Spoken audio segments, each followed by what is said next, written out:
أعوذ بالله من الشيطان الرجيم بسم الله الرحمن الرحيم الحمد لله رب العالمين والصلاة والسلام على رسولنا Muhammedin وعلى آله وصحبه أجمعين. Falënderimet dhe lavdrimet janë gjithmonë vetëm për Allahun xhaleshanuhu, atë falenderojmë dhe vetëm prej tij ndihmë kërkojmë. I lutemi Allahu xhaleshanuhu që të na ruajë nga tekëqijat e veteve dhe punëve tona.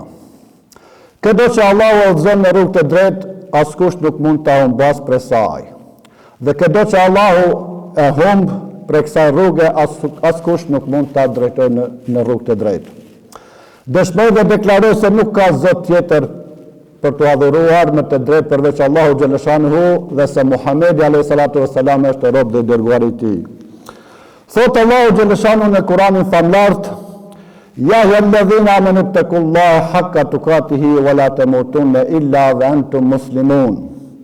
O ju që besuat, keni frikë Allahun xhaleshanuhu ashtu siç takon atij dhe vdisni vetëm duke qenë musliman.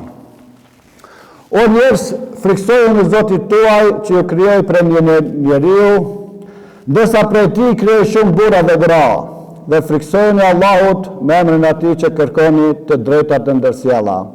Dhe ruani lidhjet farefisnore, se vërtet Allahu përherë është mbikëqyrës mbi ju. Të nderuar vëllezër dhe motra, besimtarë dhe besimtare kudo që jeni, ju përshëndes në përshëndetjen islame: Assalamu alaikum wa rahmatullahi wa barakatuhu. Dua një falënderim të veçantë t'ia çoj Bashkisë Islame në Dragash, e cila në përmes Radio Pojes na mundsoi edhe neve që t'i paraqitemi xhamateve tona në këto treva gjatë muajit të Ramazanit. Tema jonë sot është emrat e Allahu xhaleshanuhu, e në veçantë emri është Shekur. Ardhja e njeriut në këtë botë është ta njohë Allahun xhaleshanuhu. Thot Allahu xhaleshanuhu: Dhe ma khalaqtul jinna wal insa illa liya'budun. Nuk i krijova gjinët dhe njerëzit për tjetër vetëm se të më adhurojnë. Nga ky ajet kuranor kuptojmë se ardhja jonë në këtë botë nuk është e kotë, por e ka një qëllim. Ai qëllim është i vetmi qëllim që ta njohim Allahun xhaleshanuhu dhe ta adhurojmë atë në mënyrën siç e meriton ai. Dhe ta marrim një shembull për me kuptuar më mirë këtë ajet kuranor me një shembull konkret, kur një bab e çon një djalë në qytet për m'ia kryer një punë, e djali shkon në qytet, i kryen 100 punë tjera dhe kthehet në mbrëmje. Kur e pyet babai se a e kreva atë punë për çka të kam çuar, thot: O bab, unë i kam kryer 100 punë tjera, por ato që më ke thonë ti nuk e kam kryer. Edhe ne kemi ardhur në këtë botë i kryejnë shumë punë tjera, në më thonë mërna me punë tjera, por për ato që kemi ardhur në këtë botë, në më thonë nuk e kryejnë, nuk e njohim, nuk e adhurojmë Allahun xhaleshanuhu ashtu siç e meriton ai. Qëllimi me këtë temë është që ta njohim Allahun xhaleshanuhu më mirë.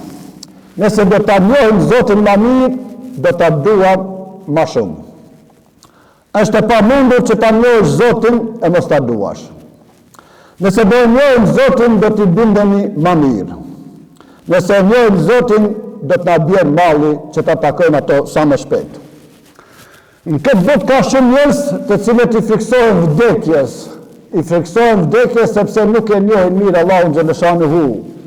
Kurse ata që e njohin Allahun xhaleshanuhu, ata me nxit presin që ta takojnë Allahun xhaleshanuhu. Domethënë ata nuk i friksohen fare vdekjes. Nuk do të mund të falna, nuk do të mund të agjerojnë, të kryejmë haxhin, të japim zekatin e tjera, përderisa ne nuk e njohim Allahun xhaleshanuhu ashtu siç e meriton ai. E kundërta e kësaj është se nuk do të largohen nga haramet që i bëjmë për çdo ditë, qofshin ato të vogla apo rëna zot të mëdha, por derisa nuk e njohim Allahun xhaleshanuhu ashtu siç e meriton. Pra, të gjitha këto i përmbledhin me një fjali. Nëse e një urdhërusin, let i pranon urdhrat prej urdhërusit. Ne i them urdhrat çdo ditë ndaj Allahut xhaleshanuhu, pasi që nuk e njohim mirë ata. Nëse jemi të ndërgjegjshëm se ndaj kujt po i thejmë urdhrat, atëherë do ta kuptojmë se çfarë gabimi të madh po bëjmë për çdo ditë. A kuptojmë ne se urdhnat e kujt po i thejmë çdo ditë? Nëse kërkojmë ta njohim Allahun xhaleshanuhu, madhërinë e tij, atë do ta njohim nëpërmes emrave të tij të bukur që na ka treguar në Kur'anin famlar. Thot Allahu xhaleshanuhu në surën Taha, ajeti 2: "Wama anzalna alayka al-Qur'ana litashqa." Ne nuk e shpallëm Kur'anin që të vuash. Nga ky ajet kuptojmë se kjo fe nuk ka ardhur për me vujt njerëzimi, por ka ardhur kjo fe që njeriu ta bën këtë jetë të lumtur. Ajetet në vazhdim pas këtij ajeti flasin mbi cilësitë e Zotit xhaleshanuhu. Illa tadhkiratan liman yakhsha, ta shpallën vetëm si këshill për ata që friksohen. Tanzilan mimman khalaqa al-arda was-samawati lula. Kjo është shpallje nga ai që krijoi tokën dhe qiejt e lartë. Vazhdojnë ajetet deri te Allahu la ilaha illa hu lahul asmaul husna. Ai është Zoti, nuk ka Zot tjetër përveç tij, atij i takojnë emrat e bukur. Pjesa tjetër e surës flet mbi Musa a.s. dhe Faraonin. Musa a.s. i njofti Allahu xhaleshanuhu dhe e bëri një jetë të lumtur. Kurse Faraoni nuk e njofti Allahu xhaleshanuhu dhe e pati një jetë shumë të vështirë. Pra, ta adhurojmë Allahun xhaleshanuhu sikur po e shohim, edhe pse nuk mund ta shohim, ai neve na shikon. Si na tregon emrat Allahu xhaleshanuhu në Kur'anin famlar. Cilat janë mënyrat që do ta njohim Allahun xhaleshanuhu më së miri? Janë dy mënyra. Njëra është Kur'ani azimshan që lexohet dhe tjetra është, domethënë, gjithësia, edhe ajo domethënë lexohet. Nëse kërkon ta njohësh Allahun xhaleshanuhu, atëherë lexoje Kur'anin azimshan, do ta njohësh më së miri. Por nëse nuk din me lexue ose nuk e kupton arabishtën, atëherë ktheje gjithësisë, do ta lexosh, domethënë, krijaturën e Allahut xhaleshanuhu nëpërmes gjithësisë. Surja ku përmenden shumë emrat e Allahut xhaleshanuhu është surja Hashr, ajeti 23-24, ku thot Allahu xhaleshanuhu: "A'udhu billahi bismillah. Huwa Allahu alladhi la ilaha illa huwa alimul ghaibi wash-shahada huwa ar-rahmanur rahim." Vazhdojnë ajetet në vazhdim. Ai është Allahu që nuk ka Zot tjetër përveç tij, sunduesi i përgjithshëm, i pastër prej temetave, shpëtimtari, siguruesi, mbikëqyrësi, i plotfuqishmi, mbizotruesi, i madhërishmi e deri në fund. Do të dalim tash në temën që e kemi zgjedhur. Emri Allahu xhaleshanuhu është Shakur. Ky emër përmendet shpesh në Kur'anin famlar. Thot Allahu xhaleshanuhu në Kur'anin famlar: "Liyudhiyahum ujurahum wa yazidahum min fadlihi innahu ghafurun shakur." Që ai Allahu t'i plotësoj shpërblimin e tyre dhe do t'ju shtojë nga mirësitë e tij, vërtet ai është mëkatfalësi dhe shumë mirënjohësi. Fjala Shakur, mirënjohës, do të thotë që ta shpërblesh dikënd që të ka bërë mirë, por jo vetëm kaq, edhe më shumë se sa që të ka bërë mirë. Shakur është ai që të falenderon për atë të mirë që ke bërë dhe të shpërblen shumë fish në botën tjetër. Pra, Allahu xhaleshanuhu të falenderon ty përderisa ti e bën një punë të mirë, qoftë ajo edhe shumë punë e vogël. Arabët fjalën Shakur e përdorin për tokën. Tokës duhet pak t'i japim e ajo neve na jep shumë fish. Domethënë, ata që punojnë tokën e din shumë mirë se sa punë bëjnë dhe në fund çfarë bereqeti të madh marrin prej tokës. Domethënë, këtë kuptim e ka dhe fjala Shakur. Emri Shakur përdoret në dy pjesë. E para, sa do që pak të ofrosh, domethënë diçka duhet të ofrosh. Atëherë edhe e dyta, atëherë do të kthehet ajo në shumë fish. E Allahu xhaleshanuhu për një punë vogël që e bëjmë ne, ai neve na shumë fishon edhe është mirënjohës ndaj punëve tona. Në surën Shura ajeti 23 Allahu xhaleshanuhu thot: "Wa man yaktarif hasanatan nazid lahu fiha husnan inna Allaha ghafurun shakur." Kush bën dëme të mirë, ne ja shumë fishon të mirat. Vërtet Allahu fal mëkatet dhe është mirënjohës. Një gur po e lëvizë nga rruga Allahu xhaleshanu do të shpërblen ty për atë punë që e ke bërë. Do më thonë, këtë punë do të gjesh nesër në kamarin, në vagën Allahu xhaleshanu në ditën e Kiametit. Thot pejgamberi alayhi salatu wassalam, ruajeni prej zjarrit qoftë edhe me një gjysmë hurme. Do më thonë, njeriu gjithmonë duhet me nxit që të bëjë punë të mira. Edhe nëse s'ka çka me bëjë diçka tjetër, edhe me një gjysmë hurme, Allahu xhaleshanu na kthen ton mirësi, na mpron prej zjarrit të xhenemit. Nëse ne ruhemi nga zjarri i xhenemit me një gjysmë hurme, atëherë ta paramendojmë çka bëhet me ata njerëz të cilët ruajnë familjer, domethënë ju japin furnizime. Në hadithin tjetër thot, mos shpërfillni asgjë të mirë, qoftë ajo edhe e vogël. Domethënë mos e shpërfill, mos të jasë kjo është një punë e vogël edhe s'ka gale, po jo, edhe një punë shumë e vogël e mirë, te Allahu xhaleshanu është shumë e madhe. Ebu Sufjani dhe Ebu Xheli kanë jetuar 20 vite si qafira, kanë qenë domethënë 20 vite armiq të pejgamberit alayhi salatu wassalam. Kur pejgamberi alayhi salatu wassalam bën hijretin me Ebu Bekrin, Ebu Xheli t'i shkoi mendja se vajza e tij Esma e din se ku gjenden Muhamedi alayhi salatu wassalam dhe Ebu Bekri. Shkuan te vajza e Ebu Bekrit dhe po e pyetën Ebu Xheli se ku gjendet babai yt. Esma i tha se unë nuk e di ku është babai im. Atëre Ebu Xheli mshoi ngrysht e për gjaku, kurse Ebu Sufjani në ato momente ja fshini gjakun dhe e lëdhatoi. Çka ndodhi më vonë, Esma e bia Ebu Bekrit, kur i tregoi Ebu Bekrit për këtë ngjarje, Ebu Bekri tha kësaj: "O Zot, mos ja harro këtë Ebu Sufjanit." Mas 20 viteve Ebu Sufjani u bë musliman, domethënë dhe pshtoi prej zjarrit të xhenemit. Kurse Ebu Xheli që i mshoi grusht Esmos, ai vdiq si pabesimtar, si qafir. Ky gjest i mirë i Ebu Sufjanit, edhe pse ishte qafir, edhe lutja e Ebu Bekrit që tha o Zot, mos ja harro Ebu Sufjanit, në fund pas 20 viteve Ebu Sufjani u bë musliman. Emrat El Hamid e El Shakur kanë domethënë një ngjashmëri shumë të afërt mes vete.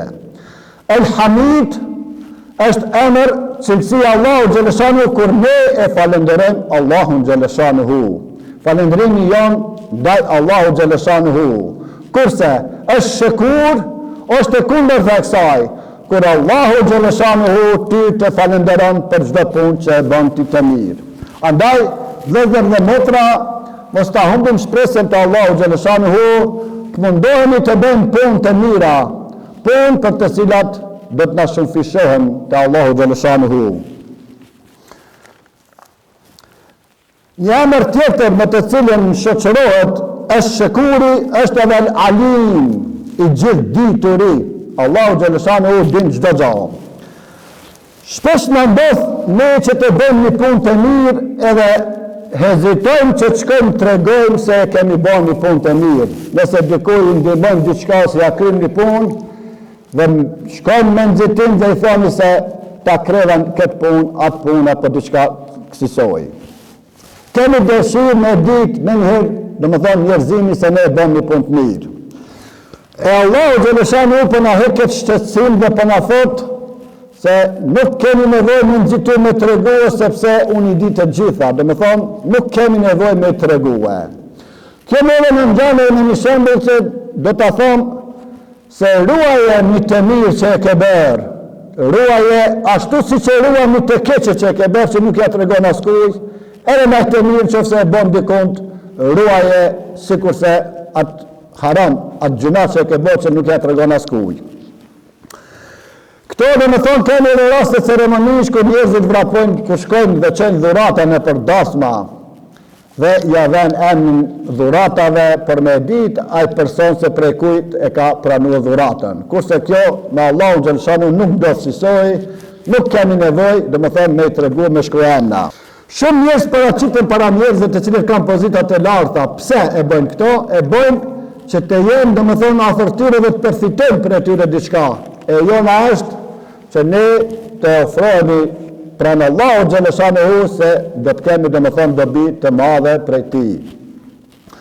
A din nëse shekuri ka përgatitur xhennetin për ata që punojnë vepra të mira. Allahu xhaleshanehu do të falë xhennetin se ti për një kohë të shkurt që ke bërë vepra të mira, Allahu xhaleshanehu ka më të graduar me xhennet.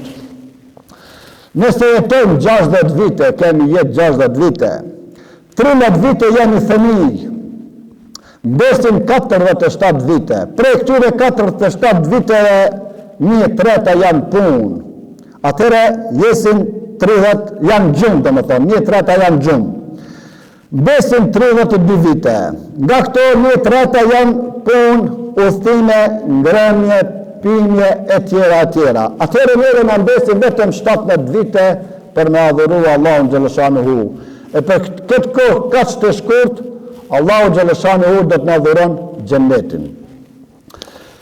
Ka njerëz që punojnë shumë për të blerë, domethënë punojnë ditë natë, janë fshirë në këtë botë materiale, po normal që po i mashtron shejtani alejlane, nuk kanë kohë dhe bukë dhe hangër, vazhdojnë çdo ditë, vetëm fitojnë pasuninë në këtë botë.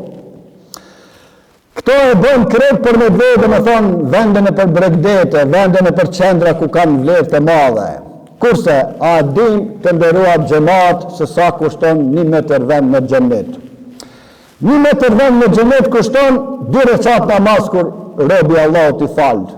1 metër xhennet kushton kur ti e bën një mirësi, kur ti e jep një gjysmë hurme. 1 metër xhennet kushton kur ti spaku kur takohesh me vllahun tënd musliman, takohesh me buzëqeshje. Thot pejgamberi alayhi salatu selam, kush i largon një besimtari, një breng nga brengat e kësaj bote, Zoti do t'i largoj një breng nga brengat, domethënë botën tjetër. Ditën e kiametit, të nderuar vëllezër dhe motra, do të jemi në hall të madh. Do të jemi në hall të madh për gjunat që e kemi bërë. E kemi në gjunat që nuk kemi qejf me ditë askush. E kur këto gjunat do të paraqiten neve para prindërve tonë, para familjeve tona, para miqve tonë, do të jemi në siklet të madh. Por në momentet kur neve do të na paraqiten ato vepra të këqija, do të na lexohen kanjo, atëherë ti ke me vrese ajo punë për të cilën ke pas bezdi, siklet, nuk po të lexohet. Nuk lexohet ajo sepse ti në këtë botë ja ke hek një breng dikuj prej brengave që ka pas në vllajt ton musliman, e Allahu xhaleshanehu ty ta ka hek atë breng, domethënë brengën për të cilën ti patë siklet të madh. Doje të mirë pëse është e mirë, jo për me të lavdruen njerëzit. Nëse do të kuptojmë me mirë fjallën e shëkur, nuk do të ishim në këtë gjendje çfarë jemi sot. Dhe në fund, e lusim Allahun xhaleshanehu që të gjitha ibadetet që i bajmë në muajin e Ramazanit, namazin, agjërimin, sadakat të ndryshme, zeqatin, e kështu me radhë, të na i pranon, të na i bën kabul, dhe kur të alëshëm këtë botë, të alëshëm me fjallën e fundit, domethënë me shahadet, ashhadu an la ilaha illallah, ve ashhadu anna Muhammeden abduhu ve rasuluhu, dhe inshallah Allahu xhaleshanehu do të na bashkon me pejgambert në xhennet. Assalamu alaikum ve rahmetullahi ve berekatuhu.